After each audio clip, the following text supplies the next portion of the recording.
A cool good evening, vanakkam, namaste, and a very warm welcome to one and all present over here.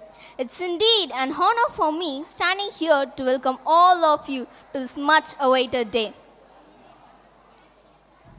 Yes, Sandhya, this is a day we always look forward to every year, a day of happiness, success, and heritage. We are honored and extremely happy to welcome our chief guest, Advocate Ms. Sushila Devi, our correspondent Sir Mr. Ramesh, our principal ma'am Ms. Kalpana, all our teachers, parents, alumni, well-wishers, and my fellow friends. We are glad about your presence. Today, we gathered here for 48th Annual Day celebration, a very special day where you witness our children's achievements and many brilliant performances. I, Sandhya, with my co-host Madhusha, once again welcome you all on behalf of Geetha Matriculation Annual Secondary School family on this 48th annual function. Thank you all for giving your valuable and prized time. Now I request all of you to welcome our honorable chief guest with a huge round of applause, Ms. Sushila Devi, Advocate of Madras High Court. We're glad to welcome you, ma'am.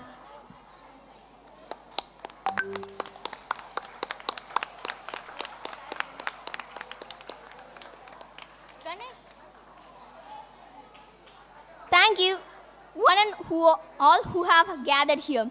It's time to start the function. So, I request our correspondent and principal to occupy the dais along with our chief guest, Ms. S. Sushila ma'am. Our SPL Ganesh and Cultural Secretary Madhusha will accompany the dignitaries to the stage.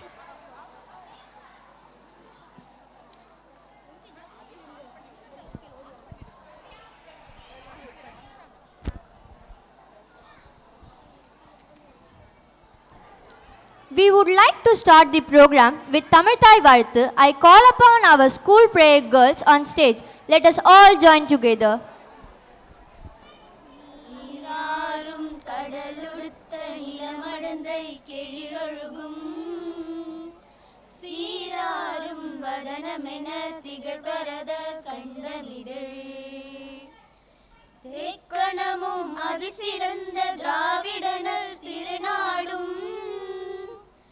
தக்க சிறு பிறை நுதலும் தரிசனரும் திலகமுமே அத்திலக வாசனை போல் அனைத்துலகும் இன்பமுற எத்திசையும் புகழ் மணக்க இருந்த பெரும் தமிழனகே தமிழனகே உன் சீரிழமை சிரம் வியந்து செயல் மறந்து வாழ்த்துதுமே வாழ்த்துதுமே வாழ்த்துதுமே.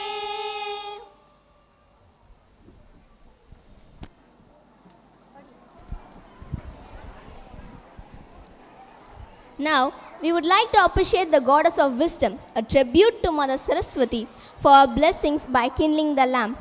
We pray she bestows upon us additional academics and future prosperity. I request our chief guest, Ms. Sushila Devi, and all dignitaries to light the Kutuvelakku for an auspicious beginning.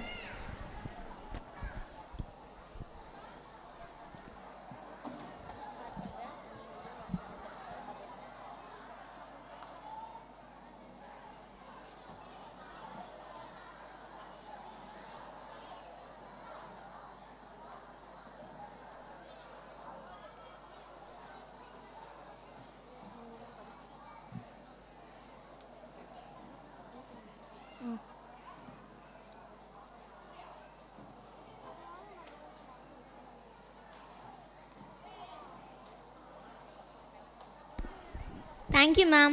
Thank you, sir. A welcome speech marked the start of any special event. I would request our correspondent, sir, to accord a welcome to the gathering. Very, very good evening to everybody here. It's a very great pleasure to meet after a break of 2 pandemic years. We had to miss the annual day. So there is extra pleasure to welcome everybody, starting with our chief guest, Ms. Sushila Devi, and every single parent here, and all the other invitees who have come today. Uh, and of course, all the students of the school also, you also need to be part of the welcomed people for the evening. A few months back, especially from the time the school opened, தமிழே பேசவா school ஆரம்பித்த டைம்லேருந்து some of you may be knowing that compared to the earlier ஒரு pandemic முன்னாடி இருந்த situation compare பண்ணும்போது the school is still yet to recover. Like you know, most small schools are the same situation.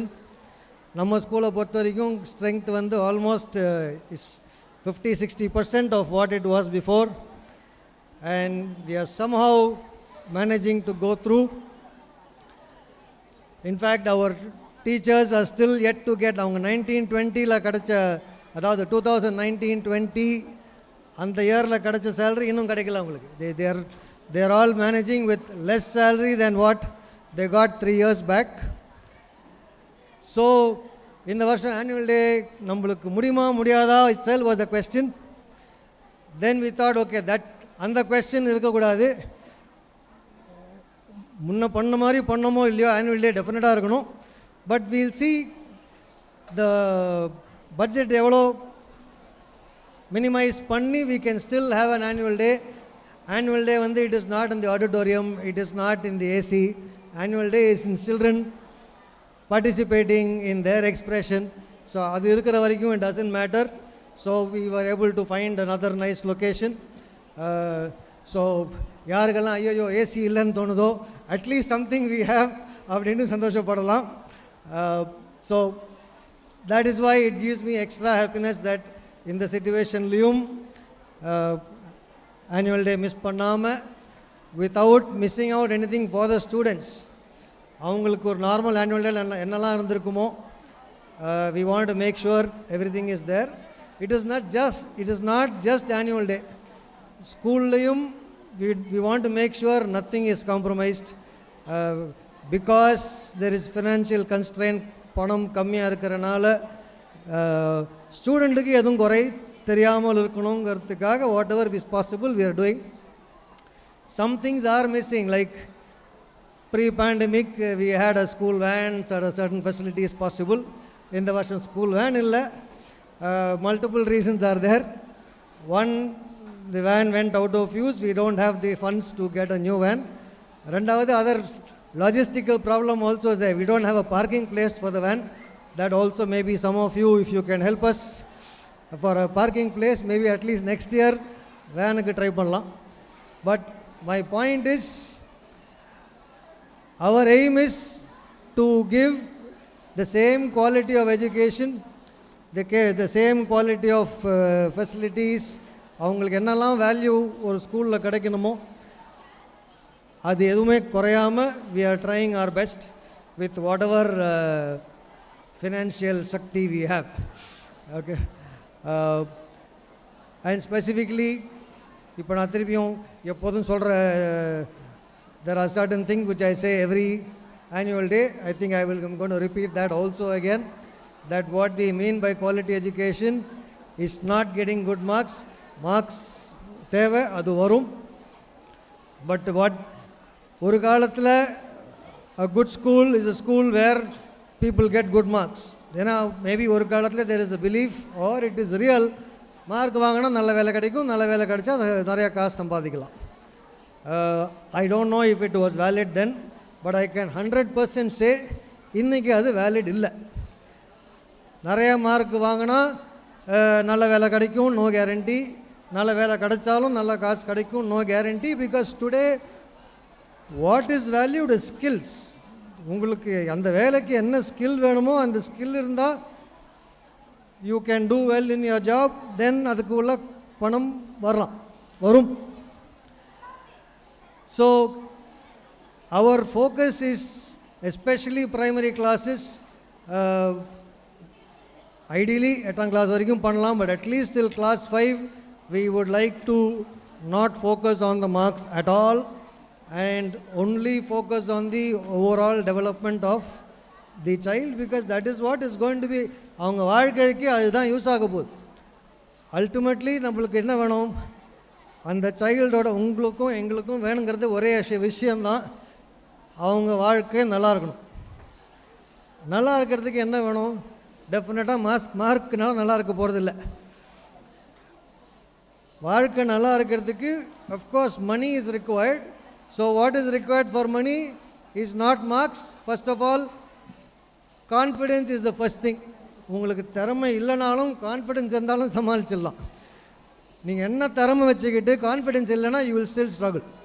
So basic things which we believe education should be is build confidence, build communication skill, then build any other skill. உங்களுக்கு என்ன எதில் நீங்கள் நல்லா செய்ய முடியுமோ அந்த ஒரு திறமையை பேஸ் பண்ணி தான் உங்கள் ஃப்யூச்சர் இருக்குது. ஈவன் ஃபினான்ஷியல் சக்ஸஸ் அதை பேஸ் பண்ணி தான் இருக்குது. And I will say success in life again is not just money.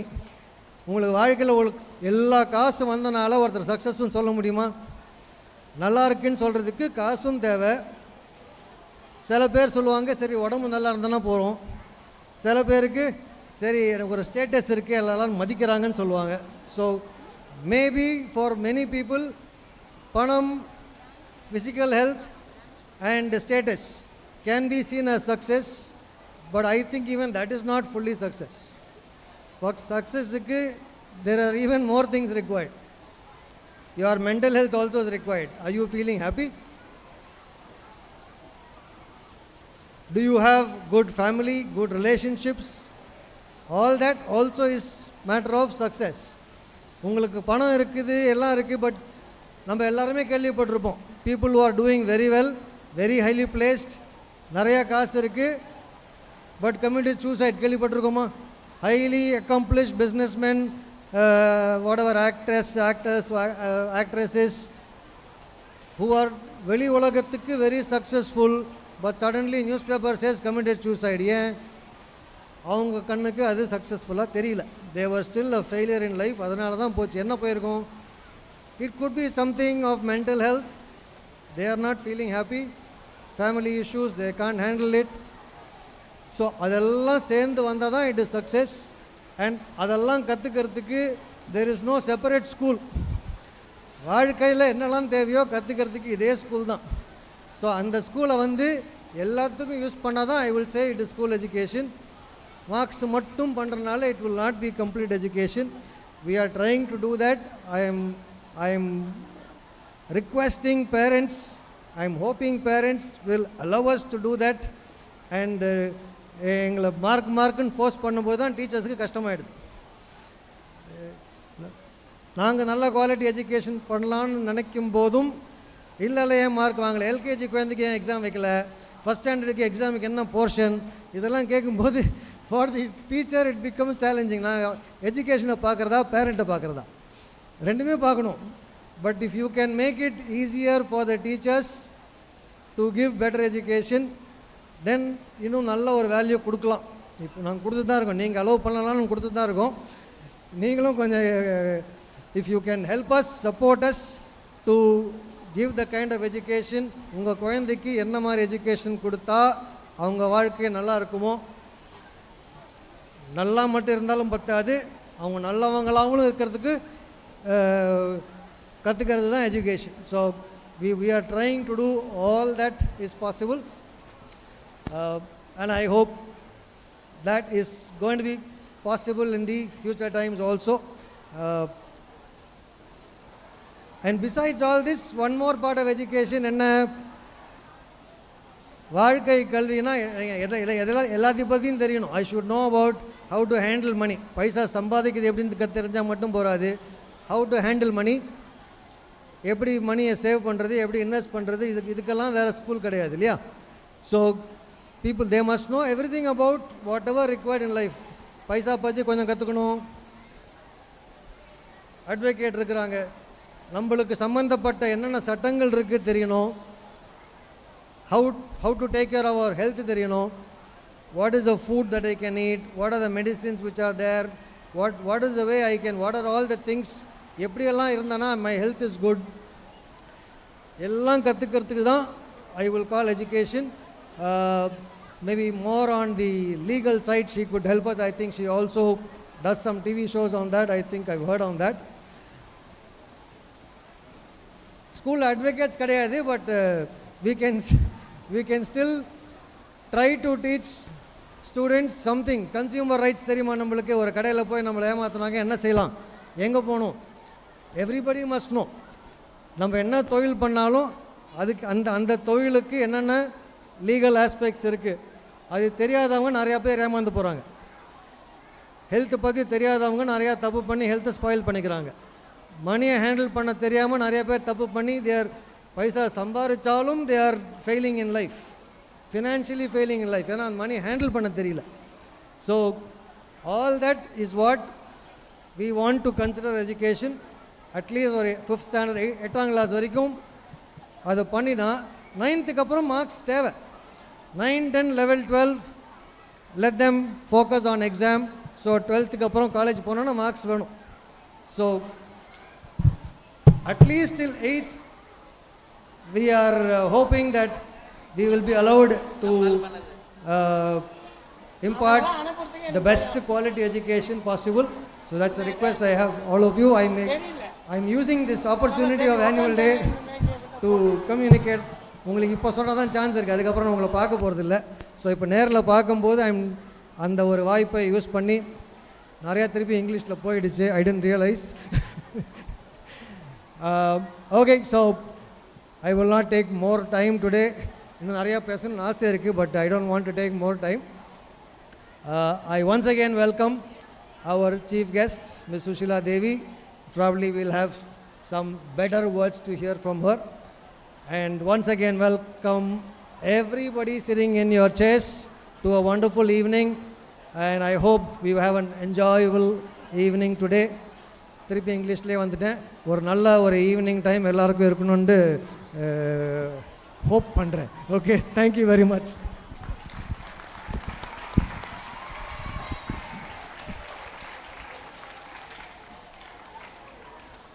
Thank you, sir.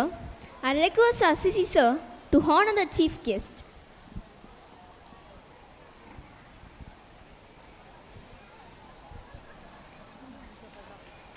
Ma'am, kindly accept a small token of love.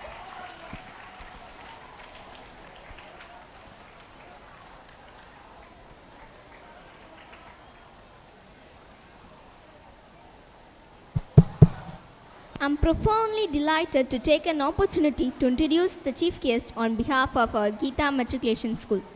I welcome our chief guest, Ms. S. Sushila Devi, Advocate of Madras High Court. She holds a gold medal in BSc Chemistry and a university rank holder in Tamil Nadu Dr. Ambedkar Law University in Bachelor's of Law. And she has completed her MSc in Psychology and Masters of Law in Property Law. She is a legal awareness lecturer in various colleges and organizations. She took an active part to create an awareness on crime against women. We are honored to have her as the chief guest for the evening. Thank you, ma'am, for providing your gracious presence to join us today to enhance your joy. Now, I would like to call upon our school principal, Ms. Kalpana, to represent the annual report. Honorable Chief Guest, Mrs. S. Sushila Devi, distinguished dignitaries on the dais, teaching staffs, non-teaching staffs, beloved students, and dear parents. Good evening to one and all present here. I take great pleasure in presenting the annual report of Geetha Matriculation High Secondary School for the academic year 2019 to 2020. Our motto is to offer progressive education for the future. We do our best to mobilize all our resources to work towards this direction by preparing our students to be competent and confident with social responsibility. We aim at a holistic education focusing on the overall development of our school. We understand education is the vital component that prepares each student to face life and deal with the challenges and opportunities in daily life. This obviously cannot happen just in good academics. Hence, we give equal importance to other essential elements like life skills, value education, art, music, yoga, sports, etc. included in our curriculum. Our learning environment allows every student to prosper as individuals. Equal opportunity is given to each and every student, and our individual inclusive environment supports every student. We also value our relationships. We are closely connected to our staffs, students, parents, alumni, and all our well-wishers. Academic excellence. I am proudly report that our class 10th and 12th students have brought laurels to the school by their excellence results. Staff. Our most valuable resource that any school can have is its staff. The school collectively has an enthusiastic and dedicated team of 24 teachers capable of fulfilling the demand of today's academic scenario. Apart from the various core subjects, teachers, we have a team of co-curricular activities teachers for physical education, yoga, life skills, etc. This helps in exploring and nurturing talents and skills of our students, non-teaching and support staffs. Their coordination with each other is what enables the school to function smoothly.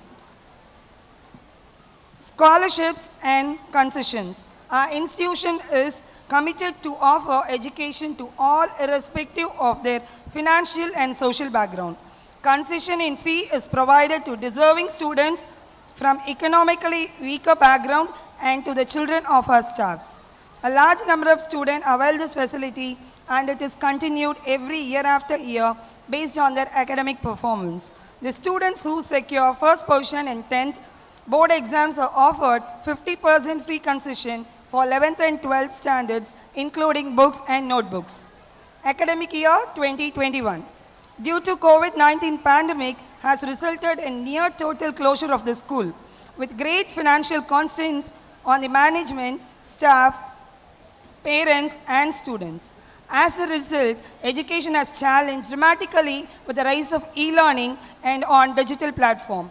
Suddenly, online learning has become a critical lifeline for education, and Geetha Matriculation High Secondary School was one of the first in this area to initiate the online classes. The online class, with all its hurdles and challenges, difficulties, started on 18 April 2020.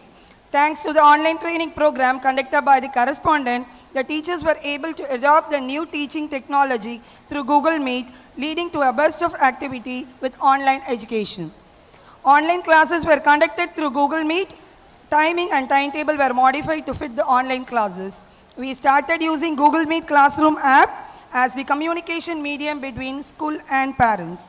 Tabs were provided to some students of weaker background to support them so that their financial status and the pandemic situation does not hinder them from acquiring education. Independence Day and Republic Day were celebrated through live streaming. We could not conduct any other events owing the restrictions due to COVID-19. Parent-teachers meeting was conducted online through Google Meet, and student status was discussed frequently. In response to all these challenges, we made use of technology for effective teaching, learning to happen. In addition to the above, regular well-being calls were made by the teachers to the parents to check on well-being of the students and their families. Academic year 2001 and 2002. This year was a challenging for us. After a gap of over 18 months, all our students were back to school in the month of August, and our teachers has had a very tough time in bringing the gap of learning. With great contentment, I can affirm that we have been able to bring our children back to the rhythm of learning with the dedication and hard work of the teachers. Exams were conducted periodically for the public exam students, and status of students were discussed with the parents individually. Vaccination camp was conducted in the school, and students were vaccinated based on the parents' consent. Independence Day and Republic Day were celebrated through live streaming, following all SOPs and COVID-19 protocols, with the teachers participating in it. Students of 11th bid farewell to the outgoing students of class 12.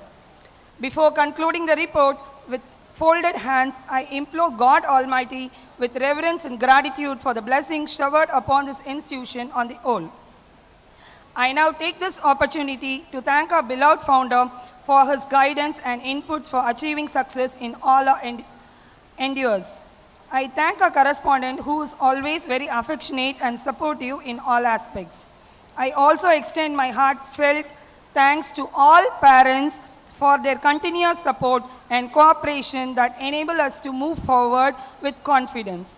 Last but not the least, I thank my teaching and non-teaching staffs for their dedicated service, which is a key to all our success and achievements. Thank you.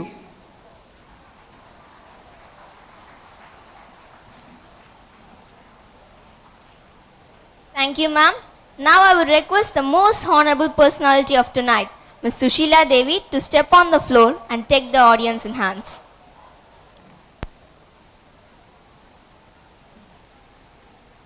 Good evening to every one. எல்லாருக்கும் வணக்கம். சரிங்களா? இப்போ நம்ம English subject எல்லாம் ஒன்றும் வேணாம். Sir கூட சொன்னார், நான் ஏதோ லீகல் அவேர்னஸ் அதுக்கெல்லாம் வரல, கொஞ்சம் கதை சொல்லலான்னு வந்திருக்கேன். இன்றைக்கி ஆனுவல் டே தானே, நம்ம உட்காந்து பாடம் படிக்கிறது ஏதாவது இதெல்லாம் கேட்க தான் ரொம்ப கஷ்டமாக இருக்கும். கரெக்டு தானே? எல்லாம் பாட்டு பாடலாம், டான்ஸ் ஆடலாம், ட்ராமா பண்ணலான்னு தானே வந்திருக்கீங்க. அப்போ நான் கொஞ்சம் கதை சொல்லுவேன்னா எல்லோரும் கதை கேட்பீங்களா? சரியா? கேட்கலாமா? கதையெல்லாம் கேட்கலாம்ல? கரெக்டாக அவங்கெல்லாம் ஸ்கூல் மைண்டுக்கு வந்துட்டாங்க. கரெக்டாக நம்ம கதை கேட்போம் அப்படின்னு. நான் இப்போ வந்த உடனே நான் உங்கள் ஸ்கூல் பற்றி இப்போ தான் சமீபத்தில் தான் கேள்விப்பட்டேன். எனக்கு ஸ்கூல் பற்றிலாம் தெரியாது. சரிங்களா? இந்த மேடம் கால் பண்ணின பிறகு தான் நான் உங்கள் ஸ்கூல் பற்றி உங்கள் ஏரியாவில் 2-3 பேரண்ட்ஸ் கிட்டலாம் கேட்டேன். உண்மையிலே உங்கள் ஸ்கூல் பற்றி ஒரு நல்ல அபிப்பிராயம் சொல்லியிருந்தாங்க. அந்த லொக்காலிட்டியில் எனக்கு ரொம்ப ப்ளஷராக இருந்தது. ஏன்னா இங்கே ஸ்கூல் அப்படின்றது ஜென்ரல் பப்ளிக் நினச்சிட்டு இருக்கிறது ஸ்கூல்னா ஒரு சர்க்கஸ் கூடாரம். ஏன்னா சர்க்கஸ் கூடாரம் என்ன பண்ணுவாங்க, தே ட்ரெயின்ட் அனிமல்ஸ் இல்லையா? ஒரு சிங்கத்துக்கு ட்ரைனிங் கொடுப்பாங்க, அது தாவும், அது பால் போட்டால் பந்து விளையாடும். பட் ஸ்டூடெண்ட்ஸ் வந்து அனிமல்ஸ் கிடையாது. இல்லை, ஸ்டூடெண்ட்ஸை வந்து அனிமல்ஸை ட்ரெயின் பண்ணுற சர்க்கஸ் கூடாரம் மாதிரி நடத்தணும் அப்படிங்கிறது தான் பொதுவாக மக்கள் எல்லாம் எதிர்பார்க்குறாங்க. என்ன வரணும்? பேப்பரில் ரிசல்ட் வரணும். அதுக்கு என்ன தெரியுதோ தெரியலையோ. அதுவும் இப்போ பார்த்தீங்கன்னா, நான் சொல்கிறது இங்கே இருக்கிற அகாடமிக்ஸ் கூட சிலருக்கு தப்பாக கூட தோணலாம். நாமக்கல்லில் கோழிப்பண்ணை ஸ்கூல் இருக்குது. நாமக்கல்லில் கோழிப்பண்ணை தானே ஃபேமஸ். அங்கே நாமக்கல்லில் நிறைய ஸ்கூல் இருக்குது. அவங்க என்ன பண்ணுவாங்க தெரியுமா? நீங்கள் +1 சேர்க்கணுன்னா 3 லட்ச ரூபா கொடுக்கணும், 4 லட்ச ரூபா கொடுக்கணும். அதுக்கு என்ன பண்ணுவாங்க, அவங்க சொல்லி கொடுக்குறதெல்லாம் தாண்டி பிள்ளைங்களை எப்படி படிக்க வைப்பாங்க? ஒவ்வொருத்தவங்களும் செவரு பக்கம் பார்க்க திரும்பி உட்காந்துக்கணும், முட்டி முட்டி முட்டி முட்டி படிக்கணும். படிக்கிறது பத்தாது, பரீட்சை நடக்கும்ல, ஆன்சர்ஸ் எல்லாம் எடுத்து பிட்டு கொடுத்துட்றாங்க. உண்மையிலே அந்த ஸ்கூலில் நிறைய ஸ்கூல்ஸ் பற்றி எங்களுக்கு பர்சனலாகவே கம்ப்ளைண்ட்ஸ் வந்திருக்கு. எங்கள் கிளைண்ட் ஒருத்தர் வந்து உங்கள் எஜுகேஷன் டிபார்ட்மெண்ட்டில் இருக்கிறாரு. அவர் கையும் களவுமாக பிடிச்சார் நிறைய ஸ்கூலை. ஆன்சர்ஸ் எல்லாம் நல்ல இது ஜெராக்ஸ் மிஷினில் ப்ளோ பண்ணி பெருசு பெருசாக எடுத்து வெளியில் நிற்கிற பஸ்ஸில் ஒட்டி அதை பார்த்து எழுதி they got 200 out of 200. But what is the use? அது எல்லாரும் பார்த்தீங்கன்னா உங்களுக்கு ஸ்டேட் ரேங்க் வாங்குறாங்க, நல்ல சென்டம் மார்க்கு. எதில் பார்த்தா மேக்ஸ் சென்டம். ஆனால் Anna university BE first year maths pass பண்ணலை, அரியர். அப்போ 200 வாங்கி என்ன யூஸ்? மண்டையில் ஒன்றும் இல்லை, அந்த பேப்பரில் மார்க் மட்டும்தான் இருந்தது. அந்த மாதிரியான ஸ்கூல்ஸ் பற்றி நான் ஸ்கூலுன்னே சொல்ல, அதுக்கு தான் ஃபஸ்ட் எடுத்தோன்னே என்ன சொன்னேன், சர்க்கஸ் கூடாரம் அப்படின்னு. அப்போ அவங்களுக்கு என்ன பண்ண தெரியும்? ஏதாவது மியூசிக் போட்டு விட்டா தையா தக்கான்னு குதிக்க மட்டும்தான் தெரியும். அதில் என்ன இருந்துச்சுன்னு உள்ளே ஒன்றுமே போகாது. அதை மாதிரி ஒரு படிப்பு படிக்கிறதுக்கு படிக்காமையே இருக்கலாம். நிறைய பேரண்ட்ஸ் தங்களோட ப்ரெஸ்டீஜ் இல்லை இந்த மாதிரியான பணம் கொடுக்குற ஸ்கூலில் படிக்க வச்சாதான் வெளியில் கௌரவமாக சொல்லிக்கலாம் அப்படின்னு சொல்லி அதை மாதிரி ஸ்கூலில் கொண்டு போய் சேர்த்து விடுறாங்க. ஆனால் அந்த பிள்ளைங்களோட லைஃப்பை டோட்டலாக ஸ்பாயில் பண்ணி விடுறாங்க. அதனால் மார்க் 200லாம் வாங்கவே வேணாம். படிப்பு வேணான்னு சொல்கிறேனா? இல்லை, படிப்பு முக்கியம். ஆனால் படிப்புங்கிறது என்னன்னு தெரிஞ்சுக்கிட்டு படித்தா முக்கியம். இங்கே நிறைய பேரண்ட்ஸ் இருக்குதுங்க. நான் பேரண்ட்ஸ் கிட்ட சொல்லணும்னு முக்கியமாக நினைக்கிறேன். என் பொண்ணு ஏன் 100க்கு 90 வாங்கலை, ஏன் 99 வாங்கலைன்னு தயவு செய்து கேட்காதீங்க. எல்லோரும் கேஎஃப்சி பார்த்துருப்பீங்க. நம்ம உள்ளே போய் சாப்பிடலனாலும் கேஎஃப்சி வழியாக இங்கே போகாதவங்க இருக்கவே மாட்டாங்க. அந்த கேஎஃப்சியோட ஓனரோட கதை உங்களுக்கு தெரியுமா? அந்த கேஎஃப்சி ஓனர் இருக்கிறார்ல, அவர் வந்து எந்த தொழில் தொடங்கினாலும் நட்டோம். கடைசியாக சரி எல்லாரும் சாப்பிட்றாங்க, ஏதாவது ஒரு சாப்பாட்டு கடை வச்சுருவோம் அப்படின்னு ஒரு முடிவு பண்ணுறாரு. ஏன்னா சொல்லுவாங்க, ஹோட்டல் வச்சவன் நம்ம துணிமணி கண்டிப்பாக போடுவோம் இல்லையா, அந்த மாதிரி துணிமணி விற்கிற கடை அதிலெல்லாம் வந்து நட்டமே வராது. சரி புதுசாக ஏதாவது ரெசிபி கண்டுபிடிக்கணும்னு சொல்லி செய்கிறார். சிக்கனில் செய்கிறாரு, first failure, second failure, third failure, இப்படி ஃபெயிலியர் ஃபெயிலியர் ஃபெயிலியர். நம்ம எல்லாரும் படிச்சிருப்போம், தாமஸ் ஆல்வா எடிசன் பல்பு கண்டுபிடிக்கிறது முன்னாடி எத்தனை தடவை தோத்தாரு? 100 டைம்ஸ் அப்படின்னு. ஆனால் KFC ஓனர் 1009 டைம்ஸ் அவர் ரெசிபி வாஸ் ரிஜெக்டட். அவர் ரெசிபி வந்து எத்தனை ரிஜெக்ட் ஆச்சு? 1009 டைம்ஸ். அந்த 1009th டைம் இருக்குல்ல, அந்த ரெசிபி வந்து எக்ஸ்ட்ராடினரி ரெசிபி அப்படின்னு சொல்லி அக்செப்ட் பண்ணிக்கிட்டாங்க. அதுக்கு பிறகு இப்போதைக்கு இட்ஸ் நம்பர் 1 சிக்கன் ஷாப். கரெக்டாக KFC அது நம்ம ஊரில் மட்டும் இல்லை, ஆல் ஓவர் வேர்ல்டு KFCக்குன்னு ஒரு மிகப்பெரிய பிராண்ட் இருக்குது. அதே மாதிரி அதை கண்டுபிடிக்கும் போது அவரோட ஏஜ் எத்தனை தெரியுமா? 70+. அவர் ஒன்றும் 20 இயர்ஸ்லேயோ 30 இயர்ஸ்லேயோ சாதிக்கலை. நிறைய பேர் சொல்லுவாங்க, என் பொண்ணு வந்து 10வது படிக்கும்போது இவ்வளோ மார்க் வாங்கினா, ஆனால் இப்போ என்ன பண்ணிட்டு இருக்கிறான்னு கேட்டிங்கன்னா 0. இதனால் ரேங்கோ மெரிட் லிஸ்ட்டோ எதுவுமே பண்ணாது. அவங்களுக்கு அந்த பர்டிகுலர் விஷயத்தில் எந்த அளவு ஆர்வம் இருக்குது, என்ன தெரிஞ்சுக்கிட்டு இருக்கிறாங்க. இப்போ கூட அடுத்தது ப்ரைஸ் டிஸ்ட்ரிபியூஷன் அப்படின்னு சொல்லி போட்டிருந்தாங்க. Whatever maybe the cultural ஈவெண்ட்ஸாக தான் இருக்கும், ஏதாவது ஈவெண்ட்ஸ் நடத்துகிறாங்க. பல ஸ்கூலில் ஒரு தடவை ஃபெயில் ஆகிட்டா அதுக்கு பிறகு அவங்கள கூப்பிடவே மாட்டாங்க. போட்டியில் ஒரு 10 பிள்ளைங்க கலந்துக்கிட்டு 3 பேர் நல்லா பண்ணுறாங்கன்னு பரிசு கொடுக்குறாங்கன்னா மீதி 7 பேரையும் மறுதர போட்டிக்கு கூட்டிகிட்டே போக மாட்டாங்க. இந்த 3 பேரை மட்டுமே கூட்டிகிட்டு போவாங்க. ஆனால் தயவுசெய்து அந்த மாதிரி நீங்கள் இருக்காதீங்க. உங்கள் பிள்ளைங்க தோற்று போனாலும் பரவாயில்ல, 2வது தடவை செய்யணும், தோற்று போனால் பரவாயில்ல, அடுத்த தடவை முயற்சி பண்ணு அப்படின்னு முயற்சிக்கு முக்கியத்துவம் கொடுங்க. KFCயில் 1009வது தடவை அவருக்கு சக்ஸஸ் கிடைக்கும்போது நம்ம பிள்ளைக்கு ஏன் ஒரு 100வது போட்டியில் கூட பரிசு கிடைச்சிட்டு போகுது அப்படின்னு நினைங்க. பரிசுங்கிறது கொடுக்குற கப்போ மெடலோ கிடையாது, அவங்களோட வளர்ச்சி. ஏன்னா ஒவ்வொரு தடவையும் அவங்க புதுசாக கற்றுக்குவாங்க. நிறைய பெற்றோர்கள் ஒரு இதில் தோற்று போயிட்டாங்கன்னா உடனே அதை படிப்பை நிறுத்துறது, இல்லை படிப்பேனா உனக்கு இது ஒத்து வராது, ஸ்கூல் சரியில்லை, வேறு ஸ்கூலில் மாற்று, ஹாஸ்டலில் போடு, அந்த மாதிரியான தப்பான வழிக்கு கொண்டு போகிறது. அதனால் அந்த மாதிரியெல்லாம் எதுவுமே செய்யக்கூடாது.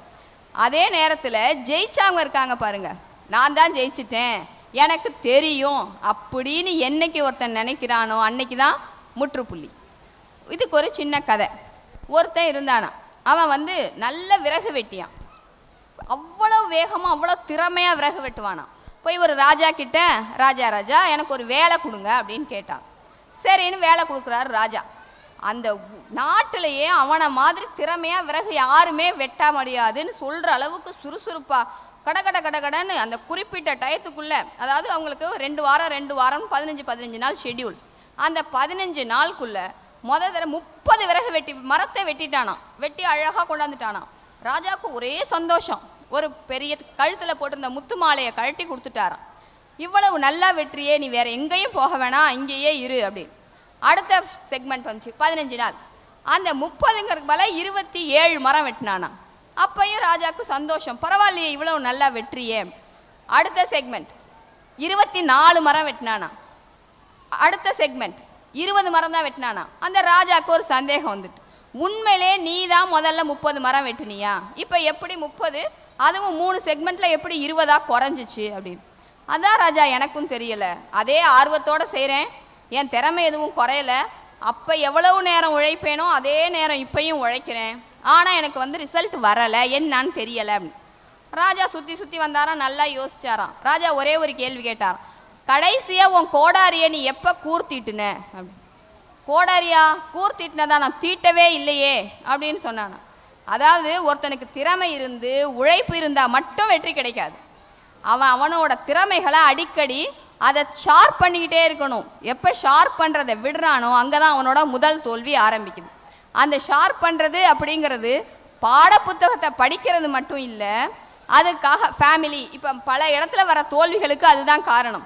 வேறு எந்த ஒரு ஃப்ரெண்ட்ஸ் வீட்டு விசேஷம் இல்லை சொந்தக்கார விசேஷம், ஒரு திருவிழா, எதுக்குமே அனுப்பாமல் படின்னு 24 மணி நேரமும் பிள்ளைய படிக்க வச்சு இல்லை ஹாஸ்டலில் விட்டு, அதுக்கப்புறம் அவங்க வந்து நல்ல ஒரு பிளேஸ்மெண்ட், சார் சொன்னபடி நிறைய மார்க் வரும், 12ஆவதுல நிறைய மார்க் வந்தால் நிறைய நல்ல காலேஜில் சீட்டு வரும். நல்ல காலேஜில் சீட்டு வந்துச்சுன்னா நல்ல பர்சன்டேஜ் வரும், நல்ல பிளேஸ்மெண்ட் எங்கள் கேம்பஸ் இன்டர்வியூலேயே. ஆனால் அந்த கேம்பஸ் இன்டர்வியூவில் ஜாப் கிடைச்சாலும் அந்த ஜாபை சஸ்டெயின் பண்ணுறதுக்கு மார்க் மட்டும் பத்தாது. ஒருத்தவங்க பிடெக் படிச்சிருந்தாங்க வித் 95% பாஸ் அவுட். அன்ஃபார்ச்சுனேட்டாக கேம்பஸில் கொடுத்ததில் டயத்துக்கு ஜாயின் பண்ண முடியல, ஹெல்த் இஷ்யூஸ். அதுக்கு பிறகு போய் ஒரு வேலை தேடிக்க அந்த பொண்ணால் முடியலை. 95% பிடெக்கு நாங்கள் தெரிஞ்ச பொண்ணுன்னு ஒரு ரெக்கமெண்ட்லாம் பண்ணி அனுப்பிவிட்டோம். அந்த பொண்ணை ஒன்றுமே சொல்லலை, இன்ட்ரடியூஸ் யுவர் செல்ஃப். அந்த பொண்ணுக்கு பேச தெரியல, என்ன சொல்கிறதுனே தெரியல.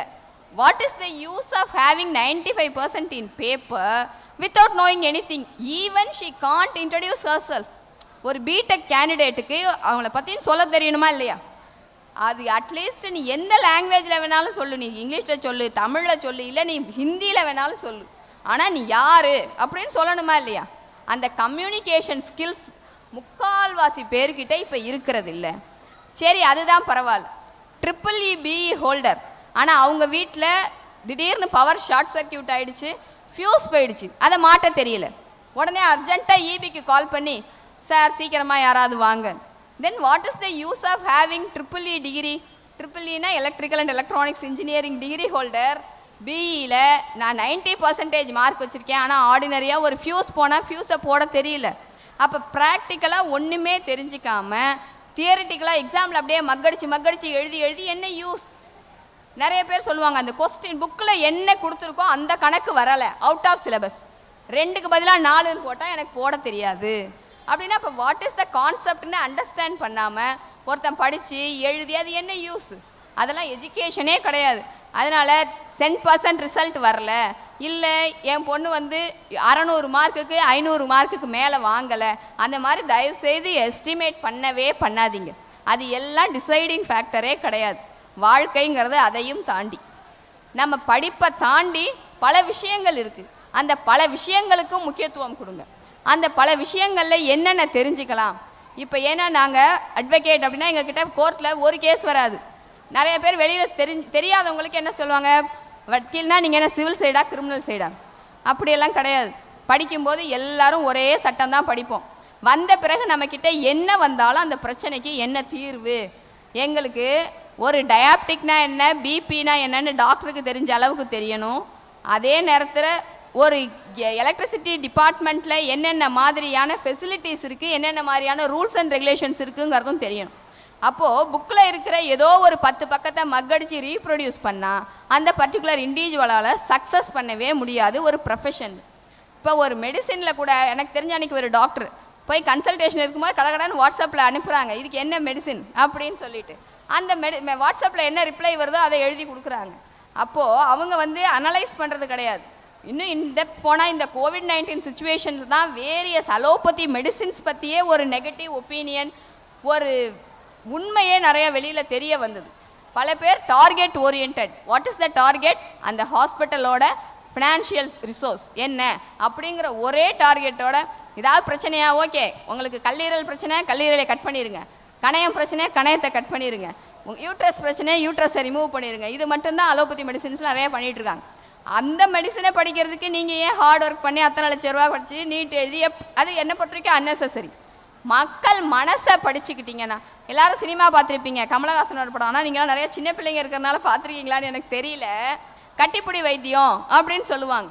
அம்மா ஆசையாக நீ போய் அப்பாவை கட்டி பிடிச்சிக்கோ, உனக்கு வந்து அந்த பரஸ்பர புரிதல் அன்பு. நான் இது காமெடிக்கு சொல்லலை, அந்த அன்பு அந்த ஒரு அட்டாச்மெண்ட் மெஜாரிட்டி ஃபேமிலிஸில் இல்லை. அதுதான் பல குற்றங்கள் நடக்கிறதுக்கும் காரணம், பிள்ளைங்களோட பல பிரச்சனைகளுக்கும் காரணம். ஒன்றும் இல்லை, ஒரு பையனுக்கு கல்யாணம் ஆகி கரெக்டாக வந்து 3 மந்த்ஸ் தான் ஆச்சு. அந்த பையன் எனக்கு ஃபோன் பண்ணி, அக்கா நான் உங்களை பார்க்கணும் அப்படின்னு சொன்னான். நான் வேறு ஏதோ சரி பர்சனலாக என்னப்பா என்ன விஷயம்னு, இல்லை நான் டைவர்ஸ் பண்ணணும்னா. என்னப்பா கல்யாணம் ஆகி 3 மாதம் தானே ஆகுது, அதுக்குள்ளே என்னப்பா டைவர்ஸ் அப்படின்னு. நான் அக்கா நான் நேரில் வந்து சொல்கிறேன் அப்படின்னு சொல்லிவிட்டு அந்த பையன் நேரில் வந்து சொன்னான். அந்த பையன் பார்க்குறது டே ஷிஃப்ட், அந்த பொண்ணு பார்க்குறது நைட் ஷிஃப்ட். 2 பேரும் ஐடி கம்பெனியில் வேலை பார்க்குறாங்க. நான் வீட்டுக்குள்ளே வருவேன், அவள் கிளம்பி வீட்டை போயிடுவா, அவள் கிளம்பி வருவா, நான் போயிடுவேன். ஒரே நாள் சண்டே இருப்போம். அவளுக்கு வேணுங்கப்பட்ட சாப்பாடெல்லாம் ஃபோன் பண்ணி ஆர்டர் பண்ணிடுவா, அவளோட ட்ரெஸ்ஸை வாஷிங் மிஷினில் துவைச்சிக்குவா. எனக்கு என்ன வேணும்னு கேட்டதில்லை, இது வரைக்கும் என்னை பார்த்து பேசினதில்லை. நாங்கள் எதுக்கு சேர்ந்து இருக்கணும் அதாவது அந்த பொண்ணு ஒரு 10வது வந்த உடனே கொண்டு போய் ஹாஸ்டலில் சேர்த்து விட்டு படின்னு படிக்க வச்சு 12வதுல நல்ல மார்க் வாங்கி ஒரு இன்ஜினியரிங் காலேஜில் பிடிச்சி போட்டு ஐடியில் நல்ல மார்க் வாங்கி ஒரு கம்பெனியில் ஜாப் பிளேஸ்மெண்ட் கேம்பஸ் இன்டர்வியூ போய் சேர்ந்துட்டாங்க. அவங்களுக்கு வீடுனா என்ன, வீட்டில் what is the responsibility of family members, ஒவ்வொருத்தவங்களோட. நான் ஏன் துணியை வாஷிங் மிஷினில் போட்டுக்கிட்டேன், துணியை அயன் பண்ணிக்கிட்டேன், எனக்கு வேணுங்கிறத இப்போ ஒன்றும் பிரச்சனையே இல்லை. ஃபோன் பண்ணி ஆர்டர் பண்ணால் ஸ்விக்கிலேருந்து எல்லாமே ஜொமேட்டோ வரைக்கும் எல்லாம் உங்களுக்கு கொண்டாந்து வீட்டில் கொடுத்துட்றாங்க, நான் சாப்பிட்டுக்கிட்டேன். ஆனால் உனக்கு தலையை வலிக்குதா இந்த நேரத்தில் டீ வேணுமான்னு கேட்டு போட்டு கொடுக்கக்கூடிய அன்போ அனுசரணையோ இப்போ இருக்கிற பல குடும்பத்தில் இல்லாமல் போய் பல பேருக்கு அப்படியெல்லாம் நடந்துக்கணுங்கிறது புரிதலே இல்லை. அதை விட்டா அடுத்தது பார்க்குறதெல்லாம் டிவி சீரியல் சினிமான்னு பார்த்து ஒரு எக்ஸ்ட்ராடினரியாக என்ன விஷயமோ அது இல்லாமல் ஒரு கப்பல்னால் உடனே பாட்டு பாடுவாங்க, டான்ஸ் ஆடுவாங்க, அதே மாதிரி மாமியார் மருமகளும்னா சண்டை போடுவாங்க, சாப்பாட்டில் விஷத்தை வைப்பாங்க, இது மாதிரி எக்ஸட்ரான்னு எல்லா விஷயத்தையும் தெரிஞ்சுக்கிட்டு அதை மட்டும்தான் எதிர்பார்க்குறாங்க, அதை மட்டும் செய்கிறாங்க. அது இல்லை வாழ்க்கை. அது எல்லாமே இந்த டிவி சீரியலில் பார்த்தீங்கன்னா சார் கூட சொன்னாங்க, சினிமாவில் நடிக்கிறவங்கெல்லாம் நல்லா சம்பாதிக்கிறாங்கன்னு. அது இல்லை, அவங்கள எக்ஸ்ப்ளாய்ட் பண்ணுறாங்க. இங்கே கோர்ட்டுக்கு வந்து பார்த்தீங்கன்னா தெரியும் எவ்வளோ பேர் நிற்கிறாங்கன்னு. உங்களுக்கு தெரியும், ஆக்சுவலி பேர் சொல்லக்கூடாது. பல பேர் யங்ஸ்டர்ஸாக இருந்தால் டைவர்ஸ் கேஸுக்கு வந்து நிற்பாங்க, ஒரு 40 வயசுக்கு மேலேனா சொத்து பிரச்சனைன்னு வந்து நிற்பாங்க. குடும்பத்தில் இருக்கிறவங்க ஏமாற்றி நான் சம்பாரித்தேன், கஷ்டப்பட்டு சம்பாரித்தேன், என் குடும்பத்து மெம்பர்ஸை நம்பி பவர் எழுதி கொடுத்தேன், நான் அவங்கள்ட்ட காசெல்லாம் வருமானத்தை மொத்த சம்பளத்தையும் கொடுத்தேன், ஆனால் எல்லாத்தையும் எனக்கு வந்து வயசான பிறகு அந்த ஒரு நடிகையாக நடிக்கிறாங்கன்னா அவங்களுக்கு ஒரு காலகட்டம் தான், அதுக்கு பிறகு வருமானம் கிடையாது. அந்த வருமானம் இல்லாதப்போ மொத்த சொத்தையும் எடுத்துக்கிட்டு அவங்கள நடுத்தெருவில் நிற்க வச்ச குடும்பங்கள் எவ்வளவோ இருக்கும். அவங்கள குடும்ப உறுப்பினராகவும் பார்க்கல, ஒரு பணம் காய்க்கிற மரமாக பார்த்து அது முடிஞ்ச பிறகு நீயாச்சு. அதனால தான் ரொம்ப வயசான பிறகு டிவி சீரியலை நடித்து எப்படியாவது காசு வராதான்னு இருக்கிறாங்க அந்த நடிகைகள். அவங்களெல்லாம் வந்து நம்ம உண்மையிலே அவங்களாம் பாவம். அத்தனை பேர் கோர்ட்டுக்கு வராங்க, அண்ணன் ஏமாற்றிட்டான், புருஷங்காரன் ஏமாற்றிட்டான், கூட பிறந்தவங்க ஏமாற்றிட்டாங்க அப்படின்ற மாதிரி. அதனால் அது எதுவுமே வேணாம். நமக்கு முக்கிய தேவை அன்பு. அந்த அன்பு வந்து எங்கே ஆரம்பிக்கணும்னா சின்ன குழந்தையிலேருந்து அம்மா அப்பா கிட்ட என்ன நடந்துக்கணும்.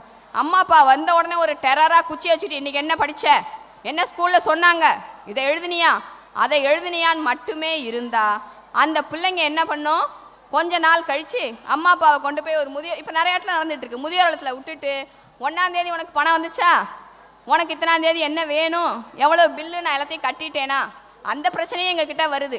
ஒரு அப்பா அவருக்கு வந்து இப்போ 65 வயசு ஆகுது, ரிட்டையர்மெண்ட்டெல்லாம் ஆகிட்டாரு. அவங்க அந்த ஒய்ஃப் 2 பேருமா இருக்கிறாங்க. 2 பையனே, ஒரு பையன் சிங்கப்பூரில் இருக்கான், ஒரு பையன் அமெரிக்காவில் இருக்கிறான். எப்படியாவது எங்கள் பையனை இங்கே வர சொல்லுங்கள் மேடம் அப்படின்னு சொல்லி கேட்குறாங்க. அவங்களோட பையன் அமெரிக்காவில் இருக்கிற பையன். அந்த பையன்ட்ட சரின்னு சொல்லி நாங்கள் ஃபோனில் பேசினா அந்த பையன் சொல்கிறான், எதுக்கு நான் வரணும் அப்படின்னா அவங்க அப்பா எத்தால் சொல்கிறார், தீபாவளி கொண்டாடப்பா அப்படின்னு. தீபாவளியா அப்படின்னா அப்படின்னு, தீபாவளினா தெரியாதா அப்படின்னு அவர் அழுகுறாரு. அவன் கேட்டான், அப்பா நான் 5ஆவது படித்தப்ப தீபாவளிக்கு நான் வரேன்னு சொன்னேன், இல்லடா வந்தால் படிப்பு கெட்டு போயிடும், ஒரு நாள் தான் லீவு, அதுவும் வாரத்தில் நடுவில் தீபாவளி வருது, ஸ்கூல் எக்ஸ்ட்ரா லீவ் கிடையாது, நீ வரவேணான்னு என்னை ஹாஸ்டலில் இருக்க வச்சியே, அதுவும் கிறிஸ்டியன் ஸ்கூலு, அதனால் எனக்கு அங்கே தீபாவளினா என்னன்னு தெரியாது. 6ஆவது படித்தப்போ தீபாவளி கொண்டாடினேன்னா இல்லை, நான் கடைசியாக தீபாவளி கொண்டாடினது நான் 4ஆவது படித்தப்போ, எனக்கு அதெல்லாம் மறந்து போச்சு. கொண்டாட வேண்டிய வயசில் என்னை வந்து நீ ஹாஸ்டலில் வச்சு படி நல்லா வேலைக்கு போ, சம்பாரி, நல்லா இருக்கலான்னு சொன்னேன். இப்போ நான் நல்லா படித்து நல்லா வேலையில் நல்லா சம்பாதிக்கிறேன்ப்பா, நான் எதுக்குப்பா வந்து கொண்டாட்டம்னா என்னன்னு கேட்குறான். அது வந்து அந்த பையனை தப்பு சொல்கிறதா அப்பாவை தப்பு சொல்கிறதா? அந்த அப்பா ஒரு குடும்ப நிகழ்ச்சிக்கு பையனை கூட்டு போல, முழு நேரமும் படிப்புன்னு பண்ணார். இப்போ அந்த பையன், நான் என்ன வரதுக்கு இருக்கு, உனக்கு தேவை பணம் தானே, எவ்வளோ வேணும்னு சொல்லுப்பா. கல்யாணம் பண்ணி பொண்டாட்டியும் அமெரிக்கா கூட்டிகிட்டு போயிட்டான். அங்கே பிள்ளைங்களை, இப்போ எங்கள் பிள்ளைங்க படிப்பு கெட்டு போயிருப்பா, எங்களால் வர முடியாது, ஏன் பொண்டாட்டி இங்கே அமெரிக்காவில் செட்டில் ஆகி பழகிட்டா, இங்கே அவங்க இந்தியாவுக்கு வர முடியாது, இதைத்தான் சொல்கிறாங்க. நம்ம வந்து அந்த பிள்ளைங்களையும் குறை சொல்ல முடியாது, அம்மா அப்பாவையும் குறை சொல்ல முடியாது. வாழ்க்கை பற்றி அவங்களோட புரிதலை தான் நான் குறை சொல்லுவேன். படிப்பு மட்டுமே வாழ்க்கை இல்லை, படிப்பை தாண்டி அவங்களுக்கு எது நல்லது எது கெட்டது. இன்னும் ஒரு சொல்லப்போனால் ஒரு 10-15 வயதுக்கு மேலே இருக்கிற பொம்பளை பிள்ளைங்களை பார்த்தீங்கன்னா நிறைய பேர் வருவாங்க. ஒரு சின்ன சம்பவம், ஒரு பொண்ணு 12ஆவது கடைசி பரீட்சைக்கு முன்னாடி லவ்ங்கிற பேரை சொல்லிக்கிட்டு ஒருத்தனோட போயிடுச்சு. அந்த பையனுக்கு 30 வயசு, அவன் ஒரு ஆட்டோ டிரைவர். தினம் அந்த ஆட்டோவில் ஸ்கூலுக்கு போகிற பொண்ணு லவ் அப்படின்னு சொல்லி கடைசி பரீட்சை எழுதுறேன்னு வீட்டிலேருந்து கிளம்பி ஸ்கூலுக்கு போகாமல் கிளம்பி வந்துட்டு அந்த பொண்ணுக்கு 18 வயசு கூட ஆகலை, சட்டப்படி 18 வயசுக்கு அப்புறம் தான் கல்யாணம் பண்ண முடியும். ஆனால் அந்த பொண்ணுக்கு ஒரு புடவை கூட கட்ட தெரியாது. அது வந்திருக்குது கோர்ட்டில் வந்து பிடிச்சிட்டாங்க. கோர்ட்டில் அவங்க அப்பா வந்து பொண்ணை காணோம் அப்படின்னு கேஸ் போட்டிருக்குறாங்க. போலீஸ் பிடிச்சி கூட்டிகிட்டு வராங்க. அப்போ சொல்லுது, அக்கா நான் இன்றைக்கி குளிக்கலை அப்படின்னுச்சு. ஏம்மா குளிக்கலை அப்படின்னா, நேற்று எனக்கு ஊர்லேருந்து புடவை கட்டி விட்டாங்கக்கா, எனக்கு கழட்டினா மறுபடியும் கட்ட தெரியாது, அதனால நான் அதே புடவையிலே இருக்கேன். புடவை கட்டியிருந்தா தான் பார்த்தா பெரிய பொண்ணு மாதிரி இருக்கேன்னு சொல்லி அனுப்பிடுவாங்கன்னு எனக்கு சொன்னாங்க. அதை என்ன சொல்கிறதுனே எனக்கு தெரியல. ஒரு சட்டப்படி 18 வயசு ஆகலை. அந்த பொண்ணை கூப்பிட்டு ஜட்ஜி கேட்குறாரு, என்னம்மா அவனுக்கு பிரச்சனை? அவனை பார்த்தாலே நல்ல ஒப்பீனியன் வரல, மீசையும் தாடியும். அவன் ஆட்டோ டிரைவர். நீ 12வது படிக்கிற, அவன் கண்டிப்பாக 10வது தாண்டியிருக்க மாட்டான். நீ வந்து இப்போ 12வது முடிச்சுட்டு உங்கள் வீட்டில் ஒரு டிகிரி படிக்க வைப்பாங்க. நீ வந்து அப்பா கூட போ, உங்கள் அம்மா அப்பாலாம் இருக்காங்க, பார்த்தா பாவமாக தெரியலையா? ஆனால் அந்த பொண்ணு சொல்லுது, நான் போக மாட்டேன், நான் வேணா உங்கள் வீட்டுக்கு வரேன் அப்படின்னுச்சு. ஜட்ஜிக்கிட்ட நான் எத்தனை பேருமா எங்கள் வீட்டுக்கு கூட்டிகிட்டு போகிறது அப்படின்னாரு ஜட்ஜி. வர பிள்ளைகள்லாம் இப்படியே சொன்னேன், எங்கள் வீட்டுக்கு போனால் எங்கள் அம்மா சோத்தில் விஷத்தை வச்சு கொன்னுருவாங்க, இதை மாதிரி போனால் என்னை கூட்டிகிட்டு போனேன்னா விஷத்தை வச்சு கொன்னுருவாங்க, நான் வீட்டுக்கு போக மாட்டேன் அப்படின்னுச்சு. அந்த பொண்ணை தனியாக நாங்கள் கூப்பிட்டு பேசினோம், உனக்கு என்ன தான் பிரச்சனை? அது சொன்னதை கேட்டிங்கன்னா நீங்கள் எல்லாம் சிரிப்பீங்க. அந்த ஆட்டோ டிரைவர் தானே எனக்கு ஐஸ்கிரீம் வாங்கி கொடுப்பான். என்னது ஐஸ்கிரீம் வாங்கி கொடுப்பான், அதான் லவ்வு. நாங்கள் ஒன்று கேட்டோம், ஏன் அந்த ஐஸ்கிரீம் உங்கள் அம்மாவோ அப்பாவோ வாங்கி கொடுத்தது இல்லையா அப்படின்னு. எங்கள் அம்மாவோ அப்பாவோ ஒரு நாள் கூட எங்கள்கிட்ட ஆசையாக பேசினது கிடையாது. எப்போ பார் படிச்சியா, இதை செஞ்சியா அதை செஞ்சியா விட்டா எங்கள் அம்மா வீட்டு வேலை கற்றுக்க சமையல் வேலை கற்றுக்கன்னு சொல்லுவாங்க. ஆனால் இவன் எனக்கு வந்து என்னை விட்டு எவ்வளோ பாசமாக பேசுவான் தெரியும். அப்போ பாசம் அன்புனா என்னன்னு வீட்டில் தெரியாததுனால அந்த பிள்ளைங்க வழி தவறி இப்போ கோர்ட்டில் நின்று அது அவங்களோட வாழ்க்கையை தொலைச்சி அவங்க பேர் கேட்டு அவங்க மறுபடியும் அம்மா வீட்டுக்கு போனாலும் அந்த ஊரில் அவங்க கூட தெரிஞ்ச ஃப்ரெண்ட்ஸ் அந்த மாதிரி எல்லா இடத்துலையுமே அவங்களுக்கு ஒரு அவமரியாதை தான் நடக்கும்.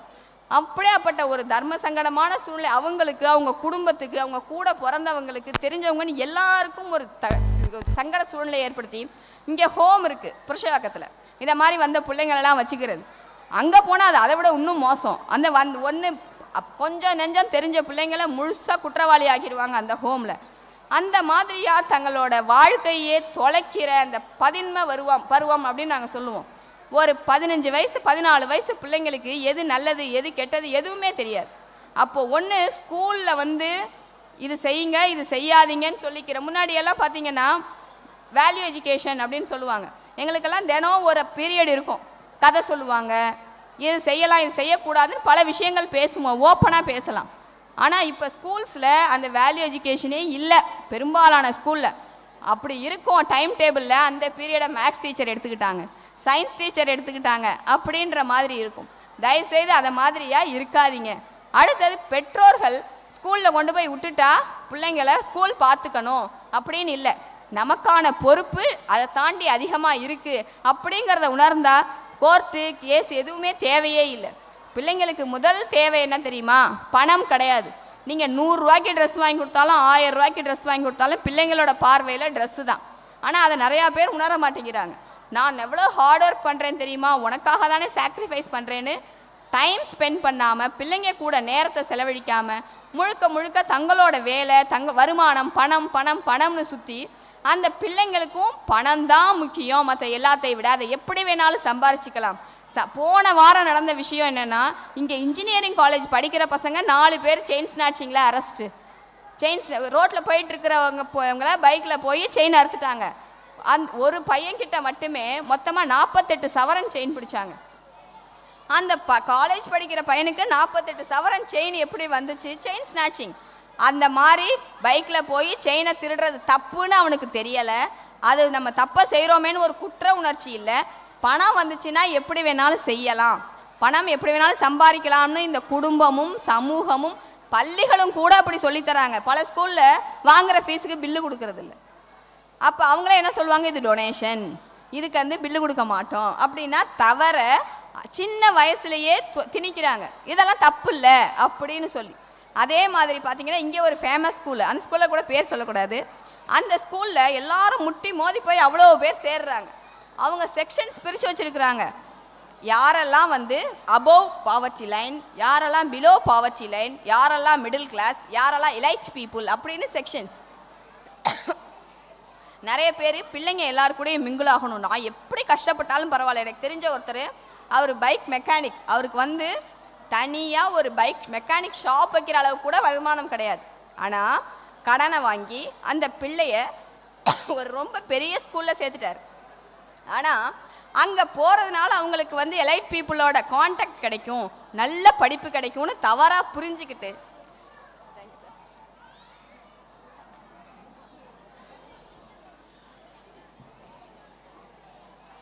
Excuse me, I am sorry, அந்த மாதிரி தப்பாக புரிஞ்சுக்கிட்டு அங்கே கொண்டு போய் சேர்த்து அவ்வளோ கடன் அப்படிலாம் வாங்கி கொண்டு போய் படிக்க வச்சா அவங்களுக்கு வந்து அந்த மாதிரியான ட்ரீட்மெண்ட்டே கிடையாது.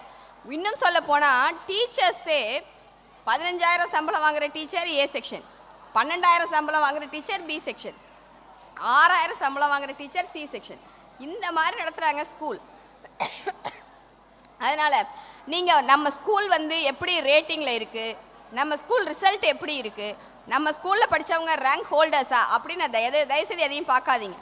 வாழ்க்கைக்கு அத்தியாவசிய தேவை படிப்பு மட்டும் இல்லை, படிப்பை தாண்டி பல விஷயங்கள் இருக்குது. குடும்பமாக எவ்வளோ கொடுக்க முடியுமோ அவ்வளோத்தையும் நம்ம கொடுப்போம். அதையும் தாண்டி ஒரு விஷயத்த பள்ளிக்கூடம் மட்டும்தான் கொடுக்க முடியும், டீச்சர்ஸ் மட்டும்தான் கொடுக்க முடியும். அந்த மாதிரி டீச்சர்ஸ் கண்டிப்பாக இந்த ஸ்கூலில் இருக்கிறாங்க அப்படின்னு நான் கேள்விப்பட்டு தான் இங்கே வந்தேன். அந்த இடத்துல வந்து நம்ம பிள்ளைங்களோட மார்க்கை தாண்டி பிள்ளைங்களோட வளர்ச்சிக்கு கண்டிப்பாக இது சப்போர்ட்டாக இருக்கும் அப்படின்னு நீங்களும் நம்புவீங்கன்னு நினைக்கிறேன். அடுத்தது முக்கியமான விஷயம், பிள்ளைங்களுக்கு என்னடா கதை சொல்லுவேன்னு சொன்னாங்க, 2-3 சின்ன சின்ன கதை தானே சொன்னாங்க. என்ன தெரியுமா ஒரு கதை? ஒருத்தன் போயிட்டே இருந்தானா, அப்போ பார்த்தா 10 யானை நின்றுச்சான். அந்த யானையெல்லாம் ஒரு சின்ன கயிறில் கட்டி போட்டிருந்தாங்களாம். அவனுக்கு சந்தேகம் வந்துச்சு, இவ்வளோ பெரிய யானை சின்ன கயிறில் கட்டி போட்டிருக்கிறாங்களே அப்படின்னு. போய் யானை பாகனை கூப்பிட்டு கேட்டானா, யானையால் அந்த கயிறை அவுக்க முடியுமா முடியாதா? முடியுமே. அப்புறம் ஏன் அதில் கட்டி போட்டிருக்கீங்க, யானையும் போகாமல் நிற்கிது. உடனே அந்த யானை பாகன் சொன்னாராம், யானை குட்டியாக இருக்கும்ல, அந்த குட்டியாக இருக்கும்போது நாங்கள் கயிறால் கட்டி போடுவோம், அந்த கயிறு அப்போதைக்கு அதை அறுத்தறுத்து பார்க்கும், அதால் முடியாது. உடனே அது என்ன முடிவு பண்ணிடும், இந்த கயிறை நம்மால் அறுக்க முடியாதுன்னு முடிவு பண்ணிடும். அதுக்கு பிறகு யானை பெரிய யானையாக வளர்ந்தாலும் அதே கயிறில் கட்டி போடுவோம். யானை என்ன நினச்சிருக்கோம், இந்த கயிறை நம்மால் அறுக்க முடியாது. அந்த மாதிரி அதை முடியாதுன்றத முயற்சியே பண்ணாது. அது மாதிரி நீங்கள் ஏதாவது முடியாது அப்படின்ற ஃபிக்ஸ் பண்ணிக்காமல் எதாக இருந்தாலும் முயற்சி பண்ணி பார்ப்போம் அப்படின்னு நினச்சா கண்டிப்பாக சக்ஸஸ் நமக்கு தான். எதிர்காலம் உங்கள் கையில். வாய்ப்புக்கு நன்றி கூறி விடைபெறுகிறேன். நன்றி, வணக்கம். Thank you, ma'am, for your precious word. We are fortunate to have you with us, ma'am. Now it's time to honor our talent with prize. I humbly request our chief guest, CC sir, principal ma'am, to give away the prizes.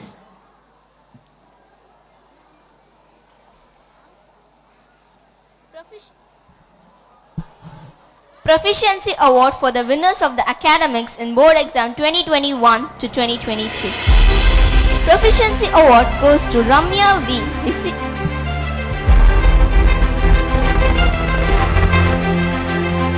Ramya V. receiving this award for getting school first in 12 board exam.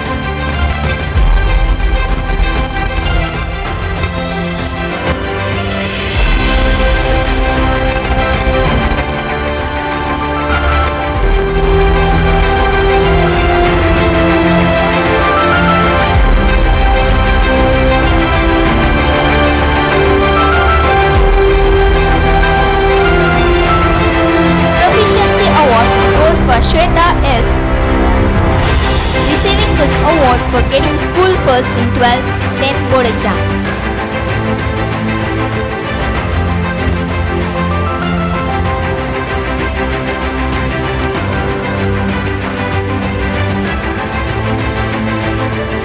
Now comes Gauri Amal Memorial Award. This award is instituted by our founder on memory of his mother. Priyanka Sai Yen is receiving a cash award for getting school second in 10th board exam.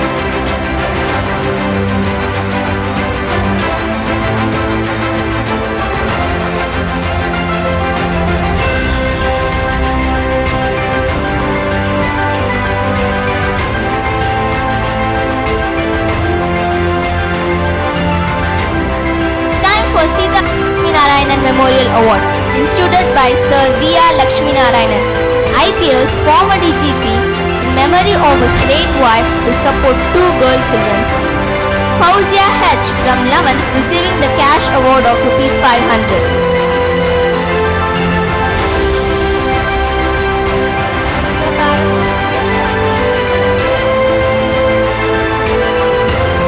Sandhya P. from 12th receiving the cash award of Rs 500.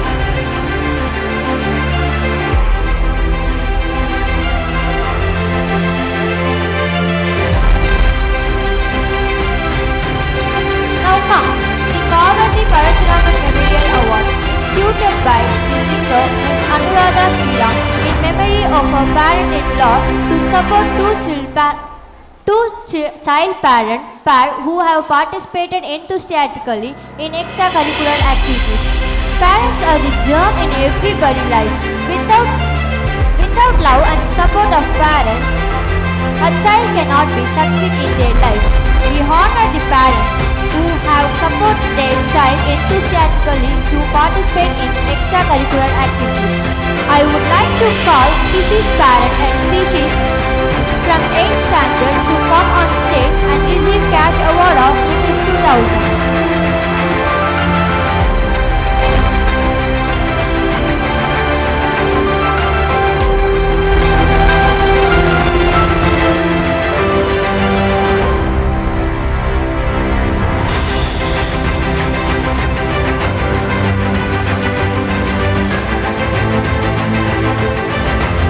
I would like to call Harini's parent and Harini from 9th standard to come on stage and receive a cash award of Rs 2,000.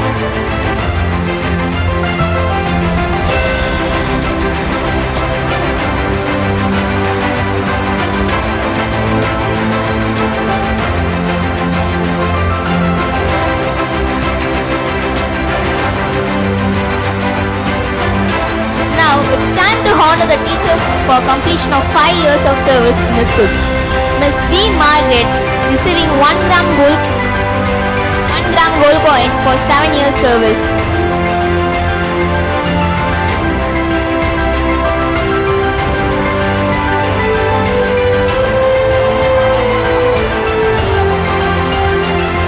Ms. S. Nisha Banu receiving 1 gram gold coin for 6 years service.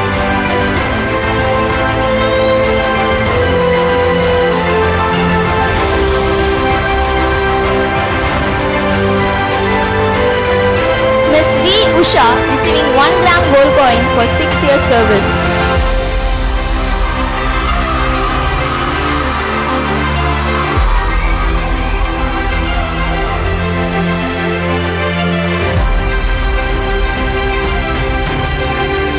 Ms. D. Shalini receiving 1 gram coin for 6 years service.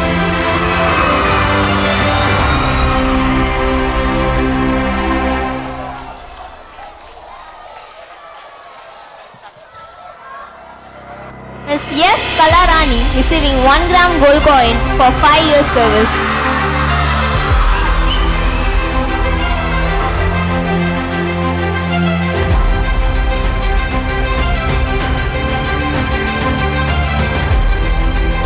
Ms. D. Kalpana receiving 1 gram coin for 5 years service.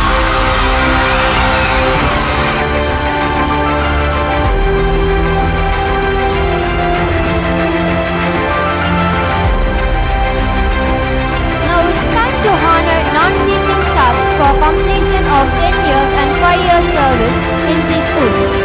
Ms. S. Jaibunisha receiving a cash award of Rs 5,000 for 12 years of service.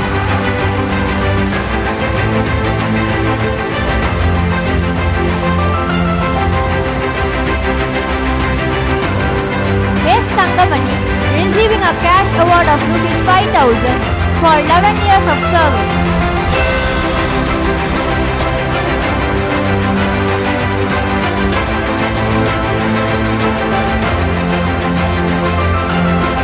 R. Ravi Shankar receiving a cash award of Rs 5,000 for 13 years of service.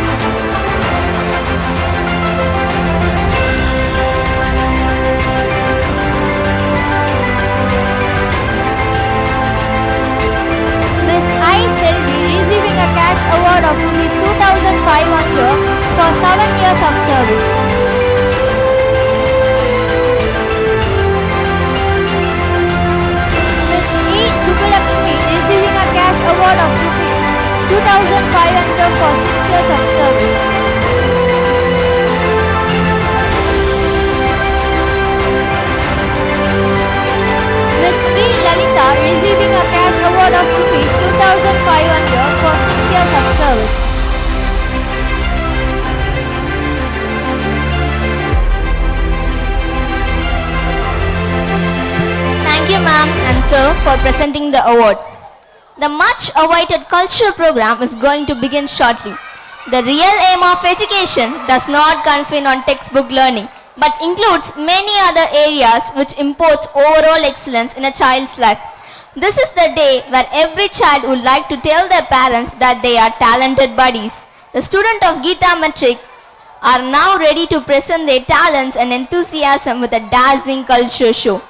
Before that, I would like to call upon Margaret ma'am to give a vote of thanks.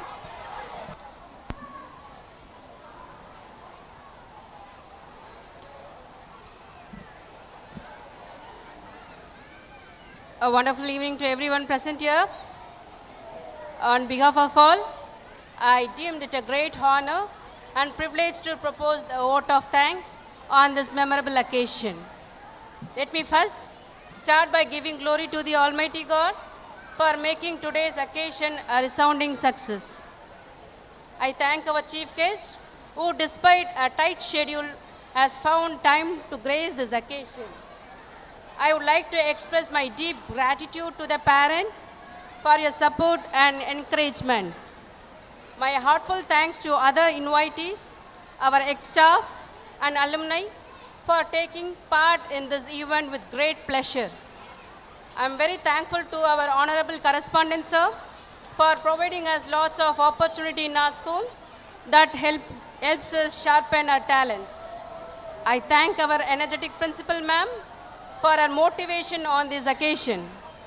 Also, my special thanks to dedicated teachers, non-teaching staff, and akkas who have worked with us to make this occasion great. Our sincere thanks to RKM School Management and AV person for providing us with their auditorium and sound system. Thanks to all the good hearts who worked behind the screen. Finally, I thank my beloved students for their full cooperation. Once again, I thank you all for your valuable presence this evening.